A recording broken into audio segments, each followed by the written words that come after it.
మీ ఎలాంటి వ్యాపార ప్రకటనలకైనా వెంటనే మా ఛానల్ సంప్రదించండి. నమస్తే. ఈరోజు మన స్టూడియోలో ప్రముఖ ఆధ్యాత్మికవేత్త, జ్యోతిష్య వాస్తు పండితులు, లలితాదేవి ఉపాసకులు బ్రహ్మశ్రీ నానాజీ పట్నాయక్ గారు ఉన్నారు. గురువు గారితో మాట్లాడేద్దాం. నమస్కారం గురుగారు. శ్రీమాత్రే నమః. సో అక్టోబర్ మాసం విశేషంగా తులారాశి వాళ్ళకి ఏ విధంగా కలిసి రాబోతుంది, ఓవరాల్గా ఎలాంటి జాగ్రత్తలు పరిహారాలు తీసుకుంటే బాగుంటుంది అంటారు ఈ మాసం ప్రత్యేకంగా? చూడండి, ఫస్ట్ ఆఫ్ ఆల్ ఏంటంటే వీళ్ళకి రాశి వారికి ధన కుటుంబ సప్తమాధిపతి అయిన కుజుడు రాశిలో ఉంటున్నాడు. ఫస్ట్ ఆఫ్ ఆల్ ఎప్పుడైతే ఈ రాశిలో ఉంటున్నాడో ఇది ఇచ్చేటువంటి రిజల్ట్ కానివ్వండి, అలాగే మనకి లగ్నాధిపతి ఉన్న సిచ్యువేషన్స్ కానీ అండ్ మిగతా గ్రహాలు ఒక సిచ్యువేషన్ ఏదైతుందో అవన్నీ కొన్ని మంచివి ఇస్తాయండి. అక్కడ కొన్ని జాగ్రత్తలు చెప్తాయి. ఇప్పుడు గోచారం అంటే వాళ్ళ పర్సనల్ చార్ట్ మెయిన్, బట్ గోచారం ఏంటంటే కాలం ఎలా ఉంది, నీకు కాలం ఎలా అనుకూలిస్తుంది, ఎలా ప్రతికూలిస్తుందని చెప్పేది. అయితే ఈ విషయాలు చెప్తుంది నేనైనప్పటికీ కూడా చెప్పిస్తున్న సాక్షాత్తులు తామవారిగా భావిస్తూ, ఫస్ట్ ఆఫ్ ఆల్ ఏంటంటే ఇక్కడ లగ్నం మీద కుజుడు దృష్టి అనేటువంటిది పార్ట్నర్స్ లేనట్లయితే జీవిత భాగస్వామి, బిజినెస్ పార్ట్నర్స్ వాళ్ళ యొక్క ప్రెజర్ ఎక్కువగా ఉంటుంది. అందులో పర్టికులర్గా ఫైనాన్షియల్ రిలేటెడ్ డీల్స్ విషయంలో. అయితే వీళ్ళకి ఈ నెల ఆఖరికి వచ్చేసరికి కుజుడు 2లోకి వెళ్ళిపోతాడు. అంటే ధనస్థానంలోకి ధనాధిపతి వెళ్ళినప్పుడు రియల్ ఎస్టేటు లేకపోతే మనకి ఈ వ్యవసాయం చేసుకునేటువంటి వారికి వీరికి చాలా అనుకూలమైనటువంటి స్థితి ఉంటుంది. అందులో ఎటువంటి సందేహం లేదు. మంచి అనుకూలమైనటువంటి స్థితిగతులు ఇస్తాడు ఇక్కడ. అట్లాగే వీరికి దశమ స్థానంలోకి గురువు అంటే వృత్తి స్థానంలోకి ఎగ్జాల్ట్ అవుతున్నాడు గురువు 27వ తేదీ, అక్టోబర్ 27వ తేదీ.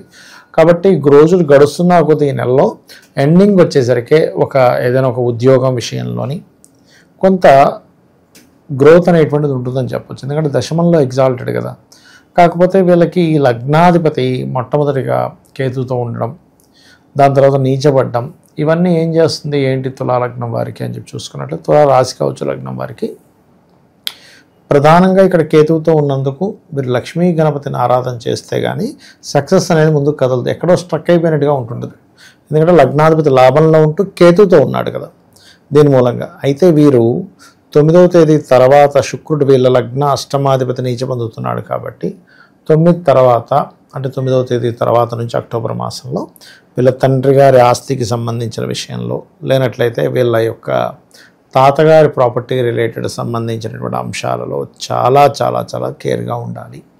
ఇది ప్రధానంగా తీసుకోవాల్సినటువంటి జాగ్రత్త వీళ్ళు ఈ మాసంలో. ప్రధానంగా బిజినెస్ పీపుల్ బిజినెస్ రిలేటెడ్ సంబంధించినటువంటి నిర్ణయాల విషయాల్లో 9వ తేదీ లోపల ఎక్కువ లాభాలు వస్తాయనేటువంటి నిర్ణయాలు ఏవి తీసుకోకూడదు.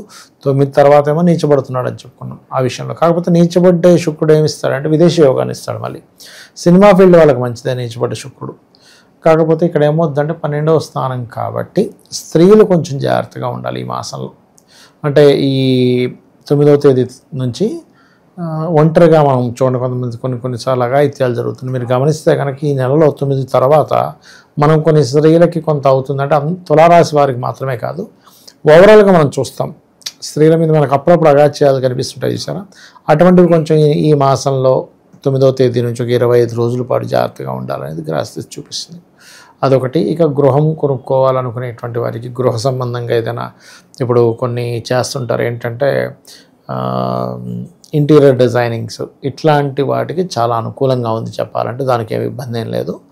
అండ్ అలాగే మరొక విషయం ఏంటంటే ఇక్కడ ఈ యొక్క రాశి లగ్నం వారికి 2వ స్థానంలోకి ఎప్పుడైతే కుజుడు వెళ్తున్నాడు, ఈ మంత్ ఎండింగ్ నుంచి భూమి అంటే రియల్ ఎస్టేట్ రంగాల వారికి లేదా గతంలో ఏదో భూమి రేట్ రావట్లేదు ఏంటో అనుకుంటే సడన్గా మంచి రేట్ రావడము, ఇటువంటివి బలంగా చూపిస్తున్నాయి. అయితే గర్భవతులు మాత్రం కొంచెం ఈ ఐయుఐలు ఐవీఎఫ్లు చేయించుకునేటువంటి వారు మాత్రం ఖచ్చితంగా జాగ్రత్త తీసుకోవాలి. బికాజ్ ఆఫ్ పంచమంలో రాహు ఉన్నాడు, లగ్నంలో కూర్చున్నాడు. అంటే లగ్న పంచమాల్లో కంప్లీట్ డిఫరెంట్ గ్రహాలు ఉన్నాయి. అంటే జీవుడు ఇది స్త్రీ కావచ్చు పురుషుడు కావచ్చు వాళ్ళ సంతానం స్థానంలో ఉండే గ్రహాలకి వీళ్ళ లగ్నంలో ఉండే గ్రహాలకి కంప్లీట్ రివర్స్ ప్లానెట్స్ అంటారు వాటిని.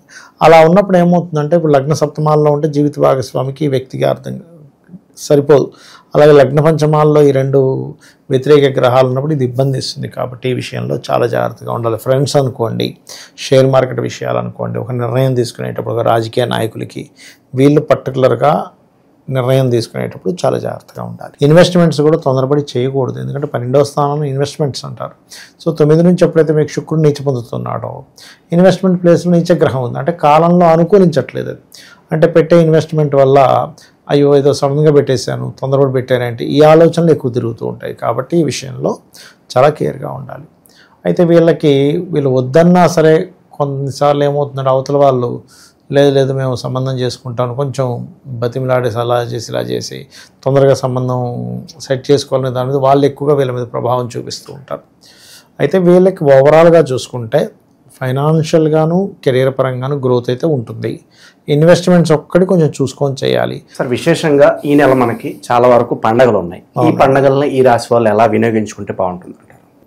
పర్టికులర్గా మనకి 2వ తేదీ వచ్చేసి దసరా వస్తుందండి. దసరా రోజు సహజంగా మనం దుర్గాదేవి చేసుకుంటాం. వీళ్ళు ఇంకొంచెం విశేషంగా చేసుకుంటే మంచిది, ఎందుకంటే పంచమ స్థానంలో రాహు కదా. రాహు దుర్గాదేవికి కారకుడు. దుర్గాదేవి అంటే రాహు అధిష్టాన దేవత దుర్గగా చెప్తూ ఉంటారు. ఇక 20వ తేదీ దీపావళి వస్తుంది. సో దీపావళి రోజు కూడా కాస్త దుర్గా సప్తశతి పారాయణం చేసుకోవడము, చండీ పారాయణాలు చేసుకోవడము దుర్గా రోజు దీపావళి రోజు. సహజంగా ఆ రోజు అమ్మవారి ఆరాధన, లక్ష్మీ అష్టోత్తరం. సహజంగా ఏంటంటే లక్ష్మీ అష్టోత్తరం ఈజ్ బెస్ట్. గోసేవ చేయడం చాలా మంచిదని చెప్తుంది శాస్త్రం, కాబట్టి అది చేసుకుంటే మంచిది. అలాగే ఇంకొకటి ఏంటంటేనండి, ఇక్కడ ఈ మనకి పంచమంలో రాహు ఉండి అది జలరాశి అయినందుకు వీళ్ళకి ఆలోచన విషయంలో ఏదైనా నిర్ణయాల విషయాల్లో మరీ ఎక్కువ విపరీతమైన నిర్ణయాలు తీసుకుంటున్నా అన్నప్పుడు శాస్త్రంలో చెప్పింది ఏంటంటే ఏదైనా నదీ స్నానం చేసి రావాలి, అంటే పంచమంలో శని రాహులు ఉన్నప్పుడు. అయితే ఈ నదుల ప్రదేశాలు వెళ్ళినప్పుడు కొంచెం అదేదైనా డ్యామ్ వదులుతారు, ఇట్లాంటి విషయాల్లో కొంత జాగ్రత్త కూడా తీసుకోవాలి. ఎందుకంటే మనకి గోచార రీత్యా కూడా శని రాహువులు ఎప్పుడైతే పంచమంలో ఉన్నారో ఇది మనం చూడండి, కావాలంటే మనకి ఇప్పుడు గ్రహణం రాబోతుంది కదా, గ్రహణం తర్వాత నుంచి కూడా ఎలా అయితే వాటర్ రిలేటెడ్ ఇవి ఎక్కువ ఉన్నాయో కొంచెం ఈ క్లౌడ్ బస్టర్స్ అని పగలపూట కొంచెం చీకటిగా రావడం ఇట్లాంటివి కూడా కాస్త పెరుగుతూ ఉంటాయి చెప్పాలంటే అది. బట్ నేను అనేది ఒకటే, ఇక్కడ తండ్రి గారి ప్రాపర్టీని కుదవబెట్టి ఏదైనా చేయడం లాంటివి తొందరపాటు నిర్ణయాలు ఈ నెలలో పనికిరావు. అది ఓవరాల్గా తులారాశి వాళ్ళ పరిస్థితి ఈ మాసం ఏ విధంగా ఉండబోతుంది, ఎలాంటి జాగ్రత్తలు తీసుకోవాలి, అద్భుతంగా వివరించారు. ధన్యవాదాలు. శ్రీమాత్రే నమః.